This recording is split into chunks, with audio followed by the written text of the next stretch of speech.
Fala galera, como é que vocês estão? Espero que estejam bem, sejam bem-vindos a mais um vídeo do nosso canal. Como vocês sabem, ou talvez não saibam, eu sou Italo Marques e esse é o Noah no Ar.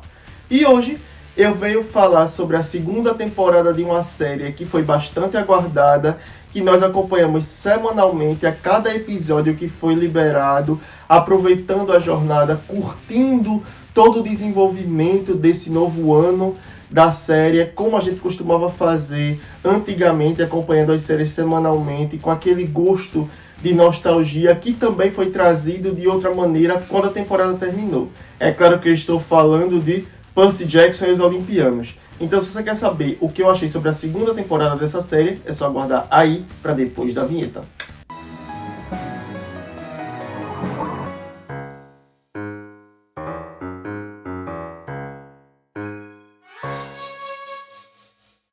Bom, antes de a gente começar, vocês sabem que eu tenho que vir aqui pedir para vocês darem like no vídeo, se inscreverem no canal, ativar o sininho para não perder nenhuma das próximas notificações aqui do Noah, comentar, compartilhar, façam a parte de vocês daí, que a gente faz a parte da gente daqui para entregar conteúdo para vocês.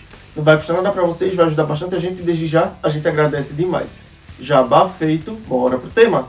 Eu já tinha trazido as minhas primeiras impressões a respeito do início da segunda temporada, com base nos 2 primeiros episódios que foram lançados juntos na estreia lá em dezembro. Se você ainda não viu, vai estar linkado aqui no card para você conferir aí as minhas primeiras impressões.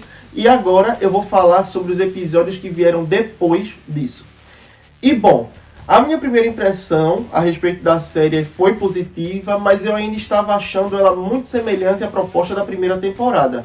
Porque a gente via ali que a primeira temporada tinha um aspecto mais infantil, afinal de contas, os personagens tinham por volta de 12 anos e estavam tendo aquele contato com o mundo exterior, com toda aquela mitologia pela primeira vez, então tinha ali um quê mais infantil na série. E a segunda temporada começou com essa pegada também, com essa impressão. E os 2 primeiros episódios foram pautados e mostrados dessa forma. Mas, quando a série parte do 3º episódio pra frente, que é quando eles realmente entram na missão, a segunda temporada dá um giro 360 que eu não estava esperando. E que bom que ela fez isso, porque a gente conseguiu sentir o amadurecimento dos personagens, o crescimento. Não que a gente já não tenha tido o vislumbre disso nos 2 primeiros episódios. A gente vê que os personagens estão lidando com questões mais sérias, com questões mais maduras. Nos primeiros episódios a gente vê isso principalmente no que diz respeito à relação de Percy com Annabeth, onde a gente já tem alguns vestígios do sentimento que um tem pelo outro, coisa que não foi explorada na primeira temporada, porque acho que ainda não cabia ali. Mas aqui eles já estão entrando na adolescência, os sentimentos mudam, a visão muda e eles estão denotando isso em pequenos gestos, em linhas de diálogo ali, que funciona muito bem para construir essa relação de maneira muito legal, de uma maneira muito orgânica. E foi algo que eu gostei de ver nessa segunda temporada, porque não ficou apenas nos primeiros episódios. Ao longo de toda a temporada nós tivemos vestígios, nós tivemos diálogos, nós tivemos olhares que já vão mostrando ali o desenvolvimento do que um está sentindo pelo outro, como isso está florescendo dentro deles. Então foi um ponto forte nessa temporada e mostrou de fato o amadurecimento e o crescimento desses personagens que a gente ainda vai acompanhar ao longo das outras temporadas da série que virão. Mas o amadurecimento e desenvolvimento de personagens não ficou apenas a cargo de Percy e Annabeth, não. Nós tivemos a chance de ver cada um dos personagens que essa temporada seguiu e deu protagonismo se desenvolvendo, adquirindo camadas, tendo ali um grau de profundidade maior para que a gente se conectasse ainda mais com esses personagens. Porque não é pelo fato deles estarem introduzidos desde a primeira temporada que a gente não tem mais a explorar sobre eles, que a gente não tem questões a descobrir a respeito deles. E a gente teve muito disso aqui também, principalmente no que diz respeito a Clarice, que foi uma personagem que cresceu muito da primeira temporada para a segunda. Ela teve questões particulares dela sendo abordadas aqui, principalmente no que diz respeito à forma como ela se enxerga. A gente tem isso ali sendo mostrado no momento em que ela vai se consultar com o oráculo e ela enxerga a si mesma, proferindo ali as palavras da profecia para ela. E isso foi uma excelente forma que a série encontrou para ilustrar a forma como ela enxerga a si própria. que é uma forma rígida, uma forma dura. Ela não gosta de si mesma, isso fica evidente nessa cena. E depois nós também tivemos todo o arco em torno dela querer fazer tudo sozinha, dela ser individualista, e de como ela lida com isso, pelo fato dela não ter amigos, ou de achar que não tem amigos. Também tivemos um pouco mais da exploração da relação dela com Ares. Então foi uma personagem que cresceu significativamente nessa segunda temporada. E eu gostei bastante de toda essa exploração que a gente teve em torno da personagem, porque no livro a gente não tem a chance de ter isso. Afinal de contas, todo o livro segue o ponto de vista de Percy, é narrado por Percy, então a gente só vivencia o que o personagem título vivencia. E aqui a gente teve essa chance de explorar outros personagens, de estar em lugares onde ele não estava presencialmente. Grover, embora tenha passado boa parte da temporada ausente do núcleo principal ali, afinal de contas ele estava sendo mantido refém por Polifemo ali na caverna, onde estava também o Velocino, ele tem ali a presença dele sendo marcante nas cenas em que ele aparece, principalmente quando a gente tem ali o desenvolvimento, o duelo que existe entre ele e Percy, onde um pode se comunicar com o outro de forma psíquica através dos sonhos. E foi bem legal ver isso sendo explorado aqui nessa temporada, ver isso sendo traduzido em tela também. Assim como também tivemos momentos de Grover com Clarice, quando ela foi parar na caverna ali, os dois ficaram presos juntos. Então foi um personagem que teve sua significância, teve um arco aí em torno da busca por Pan, que é algo muito importante para Grover em toda a saga de Percy Jackson. Então a gente teve isso sendo trazido aqui de uma maneira muito legal também, muito fiel ao que a gente viu no livro ali do Mar de Monstros. Então é bem legal ver como eles estão adaptando esse personagem de maneira fiel e dando a ele ainda uma significância, embora ele não esteja tão presente na narrativa central quanto a gente viu ele estar na primeira temporada da série. Mas aqui ele tem sua relevância, ele ajuda ali da maneira que ele pode, e quando ele consegue se libertar da caverna, ele se torna um personagem igualmente relevante, como a gente já estava acostumado a ver ele sendo nos episódios iniciais dessa série. E falando desse núcleo aqui dos heróis, nós temos uma excelente adição nessa segunda temporada, que é um dos personagens que eu mais gosto na saga Percy Jackson, que é Tyson. A gente teve ali ele aparecendo desde o primeiro episódio, e todo o contexto é dado sobre o fato de Sally ter adotado ele, o que é um pouco diferente dos livros, mas que funcionou muito bem aqui na série, que ela encontrou ele ali no trabalho voluntário, onde ele estava precisando de ajuda porque ele vivia na rua, e ela adotou ele, e ele virou meio que o irmão de Percy, adotivo até esse momento. Mas quando ele vai para o acampamento meio-sangue, a gente vê que Poseidon reconhece ele como filho, e é revelado que ele realmente é o irmão de Percy, afinal de contas eles são filhos do mesmo pai. E a partir daí nós vemos a relação deles só evoluir a partir dos próximos episódios, onde Tyson vai acompanhar Percy na missão, vai proteger ele a todo custo. A lealdade que ele tem a Percy é uma coisa muito bonita, é uma das relações mais bem desenvolvidas dessa temporada também. Eu gosto da dinâmica dos dois, de quando eles estão dividindo a cena, dos diálogos entre eles, de como Percy começa meio relutante em relação a essa novidade, mas depois começa a entender isso melhor, e de como Tyson sempre está ali disposto a ajudar, custe o que custar. Ele é destemido, ele enfrenta o que tiver que enfrentar pelo bem-estar do irmão dele. Afinal de contas, é revelado também que Tyson se sentia muito sozinho, e ele tinha orado, ele tinha pedido por um amigo, e aí ele diz que os deuses atenderam a ele, deram a ele um irmão, que é Percy. Então é uma relação muito bonita, a gente vê que o amor entre eles é muito genuíno ali, e eu gostei muito de acompanhar e ver isso se desenvolvendo ao longo dos episódios dessa nova temporada.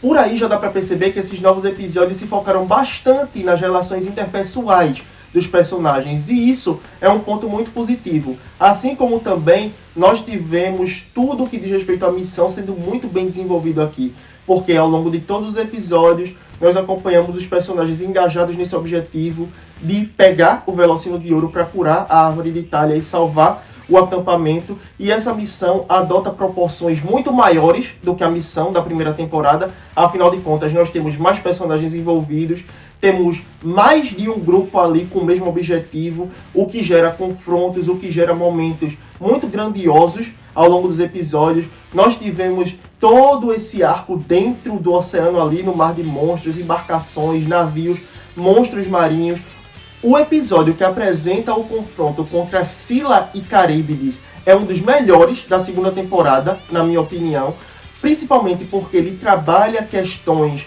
pessoais dos personagens ali, ao mesmo tempo em que explora também o objetivo da missão, e esses eixos se conversam de uma maneira muito orgânica, que me chamou muito a atenção.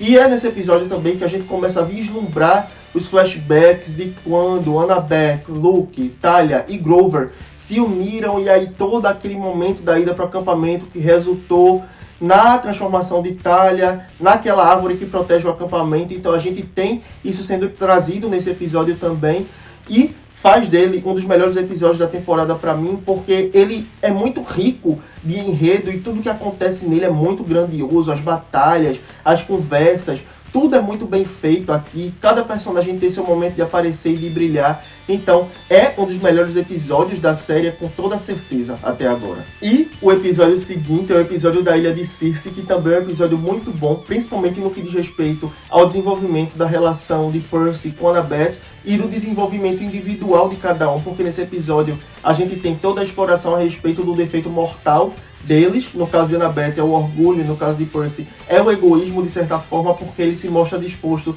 a deixar tudo se acabar se isso significar preservar algo que seja importante para ele. Então ele vai sempre pender a cuidar mais dos próprios interesses, o que mostra pra gente uma nuance de Percy que justifica o fato de boa parte dos olimpianos estar temeroso em relação a ele, pelo fato da profecia dizer que um filho de um dos grandes ali vai ser o responsável por salvar ou destruir o Olimpo, e se for Percy, existe essa preocupação pelo fato de que ele é capaz de deixar tudo se destruir se alguém importante para ele estiver em risco. Então isso dá um crescimento desse personagem de uma forma muito dinâmica, de uma forma muito interessante de acompanhar também. E esse episódio guarda as sequências muito memoráveis dessa temporada. Em seguida, nós tivemos o episódio da Ilha de Polifemo, que é um episódio que se ocupa bastante em mostrar outras facetas de Luke, porque aqui a gente tem a humanidade dele sendo explorada através da relação de amizade que ele tem com Annabeth, do fato dele se preocupar com ela, dele demonstrar isso, e é bastante interessante acompanhar esse outro lado dele. Afinal de contas, Luke foi apresentado para o público na primeira temporada como um aliado, e depois tivemos a reviravolta de que ele é um dos vilões, e aqui ele ainda continua fazendo esse papel de vilão, mas sem abandonar o lado dele, que tem ali o apreço, tem a afeição pelos amigos que ele fez antes de se voltar contra o Olimpo e de se aliar a Cronos. Então, esse episódio é bastante interessante para trabalhar essa questão através da mensagem de Iris que ele manda para Annabeth ali. Eles têm uma conversa que também mostra o ciúme que Percy tem dele, porque Percy atrapalha a mensagem que ele estava mandando para Annabeth ali, e depois o próprio Percy é obrigado ali a fazer um acordo com o Luke, entregar o Velocino para ele para salvar a vida da própria Annabeth.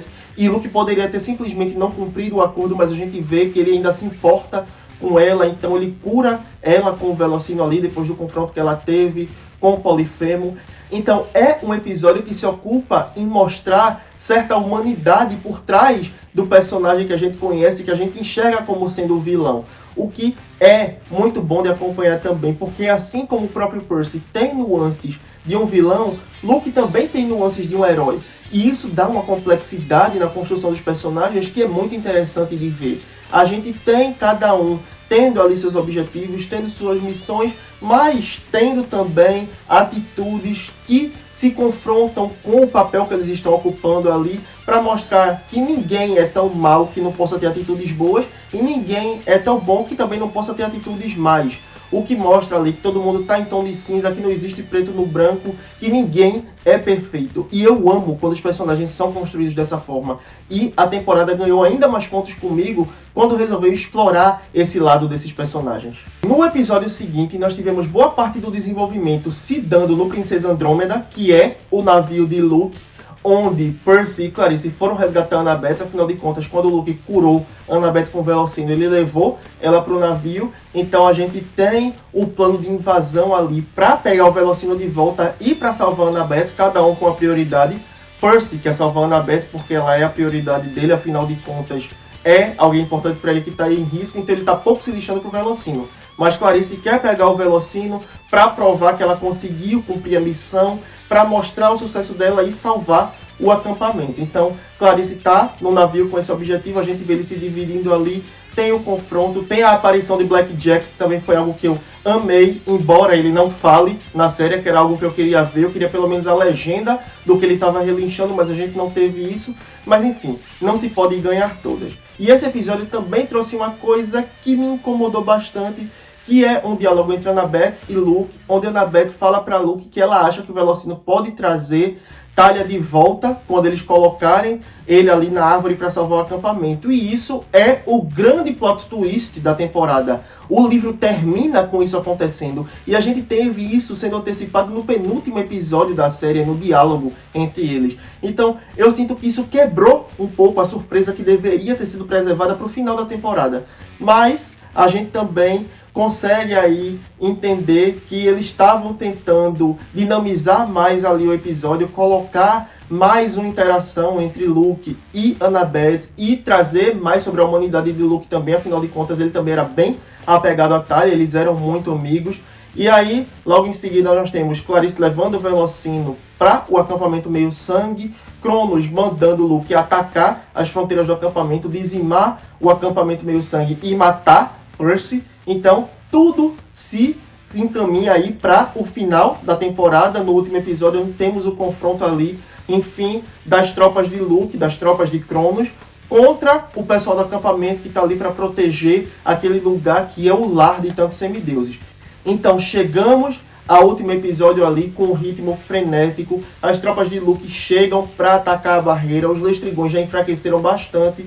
Os campistas estão montando guarda, estão cansados porque eles estão sem dormir, sem cessar ali, revidando aos ataques. Quando Percy e Annabeth chegam, eles são recebidos de maneira hostil, porque Tântalo fez o diabo deles ali, fez a caveira deles no acampamento, dizendo que eles fugiram, que eles desobedeceram às regras. E aí a gente tem isso acontecendo também, temos toda essa dinâmica dentro do acampamento. Tântalo é incinerado finalmente, que ninguém gostava dele, ainda bem que foi de arrasta. Temos algumas reviravoltas, algumas revelações. Chris Rodrigues se revela como sendo um aliado de Luke, que estava agindo ali como um traidor dentro do acampamento. E é uma grande decepção para Clarice, porque ela tinha um interesse nele, e a gente viu isso no início da temporada, nos primeiros episódios. Mas aí ele ataca ela e fere ela também, e rouba o Velocino, que depois é recuperado. Temos todo o confronto ali entre os campistas e as tropas de Luke, que é uma batalha que adquire um tom mais adulto também. Temos um momento em que Luke bate em Percy lá e tira sangue dele, coisa que foi muito legal de ver, para mostrar também o amadurecimento dos personagens, mostrar que eles cresceram e que a série está crescendo e está mudando o tom junto com eles, e está bem evidente ao longo de toda a temporada, tanto no enredo, quanto nos diálogos, quanto na forma que o roteiro aborda determinadas questões, e de como a técnica da série também mostra esse tom na captação das imagens, na forma que eles mudam a fotografia para um tom mais sóbrio, mais escuro, mais sombrio, e que mostra de fato que esses personagens estão crescendo, estão enfrentando desafios maiores, e a série vai crescendo junto com eles e vai aprendendo com os próprios erros. Afinal de contas, a primeira temporada, embora tenha sido muito boa, também teve seus erros, teve seus percalços ali, e aqui a gente vê que eles ouviram o que o público tinha a dizer, a opinião da audiência, e aí eles foram buscando melhorar o que era possível melhorar aqui e ali, trouxeram a segunda temporada com a qualidade superior à da primeira. E isso vem das mais variadas formas, até mesmo na administração de tempo do roteiro, porque nós temos episódios ainda relativamente curtos, na minha opinião, porque são episódios que tem ali entre 35 e 45 minutos. Então a gente tinha uma divisão de acontecimentos que incomodava bastante. Os episódios às vezes acabavam do nada, e aqui isso foi melhorado. A gente tem um excelente desenvolvimento de tudo que a série quer colocar para o público, e ainda assim cabendo dentro dessas durações, de uma forma que a gente tem os episódios que tem o início, desenvolvimento e a conclusão deles ali muito bem estabelecidos. A gente consegue enxergar que tem uma fluidez narrativa em cada episódio, que traz uma qualidade e instiga o público a acompanhar aquilo ali de uma maneira muito mais fluida e com um saldo muito mais positivo também. E ao final da temporada, nós temos Talia retornando da árvore, vivíssima ali, cheia de ódio de Zeus. É revelado que foi ele que transformou ela na árvore, não para protegê-la, mas para impedir que ela se voltasse contra ele. Então a gente vê aí que temos revelações ainda nesse último episódio que instigam o público a ficar ainda mais ansioso e aguardando pela terceira temporada da série, que ali no meio dos créditos finais do último episódio foi revelada como estando programada para estrear ainda em 2026. Coisa que a gente só via na era de ouro das séries, onde a gente tinha uma temporada por ano. E agora a gente tem Percy trazendo isso de volta. A gente vai ter uma nova temporada ainda esse ano. A história vai continuar ainda esse ano. Então se preparem, porque a temporada de A Maldição do Titã vai chegar ainda mais rápido do que vocês imaginavam. Então se preparem, porque a temporada de A Maldição do Titã vai chegar mais rápido do que a gente estava imaginando. E é bom eles fazerem isso realmente para aproveitar esses atores antes que eles cresçam demais e a coisa fique meio difícil de acreditar. Afinal de contas, vai ficar meio estranho ver atores de 18, 19 anos interpretando personagens de 14. E eu gostei bastante deles terem trazido essa temporada o quanto antes e não terem demorado tanto para anunciar a estreia do novo ano da série. Netflix could never. Então, para sintetizar tudo, Percy Jackson e os Olimpianos terminou sua segunda temporada com um saldo muito positivo, o sarrafo tá altíssimo, o hype para a terceira temporada tá mais alto ainda. Eu tô muito animado para o destino que a série vai trazer aqui. A Maldição do Titã é um livro ainda mais sério, que exige ainda mais amadurecimento dos personagens, que traz uma missão ainda mais perigosa, com acontecimentos ainda mais sombrios, e que também traz alguns dos personagens mais amados da franquia, que é o caso de Nico e Bianca D'Angelo, que estão prestes a chegar pra gente nas telas, e eu não poderia estar mais animado para isso também. Dessa forma, a segunda temporada de Percy Jackson e os Olimpianos encerrou, me deixando com mais elogios do que críticas a serem feitas a respeito dela. E eu tô muito feliz com isso, porque eu amo esse universo, e ver as pessoas fazendo justiça a ele nessa adaptação é algo que deixa meu coração quentinho e me deixa muito feliz como fã e como espectador. Então é isso, galera. Essa foi a minha opinião sobre a segunda temporada de Percy Jackson. Eu espero que vocês tenham gostado. Se vocês gostaram, não esqueçam de dar like no vídeo, se inscrever no canal, ativar o sininho para não perder nenhuma das próximas notificações aqui do Noah.